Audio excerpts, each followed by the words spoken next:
Star दर्पण news, सत्याचा आरसा, जनतेचा आवाज. नमस्कार मंडळी, स्टार दर्पण न्यूज मध्ये आपलं सर्वांचं स्वागत. जाणून घेऊयात आता काही महत्त्वाच्या घडामोडी. वाढवणा पोलीस ठाण्याच्या हद्दीत लातूर स्थानिक गुन्हे शाखेने मोठी कारवाई करत तब्बल 5,87,200 रुपयांचा मुद्देमाल जप्त केलाय. यामध्ये 1,87,200 रुपयांचा प्रतिबंधित गुटखा आणि तंबाखूजन्य पदार्थ तसेच सुमारे 4 लाख रुपये किमतीची बलेनो कार जप्त करण्यात आली आहे. 22 ऑगस्ट रोजी हाळी ते शिरूर ताजबंद मार्गावर गुटख्याची वाहतूक होत असल्याची गोपनीय माहिती पोलिसांना मिळाली. त्यानंतर पोलिसांनी सापळा रचून MS05 DH 5266 क्रमांकाची बलेनो कार थांबवली. झडती घेतली असता कारच्या डिक्कीत आणि मागील सीटवर विमल पान मसाला आणि V1 सुगंधित तंबाखूच्या बॅग आढळून आल्या.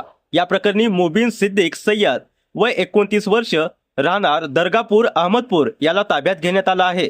त्याच्या विरुद्ध वाढवणा पोलीस ठाण्यात कलम 123, 274, 275 आणि 223 BNS नुसार कारवाई करण्यात आली आहे.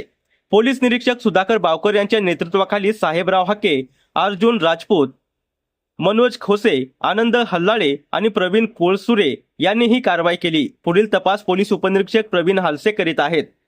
स्टार दर्पण न्यूज साठी मुख्य संपादक दयानंद वाघमारे, चाकूर, लातूर.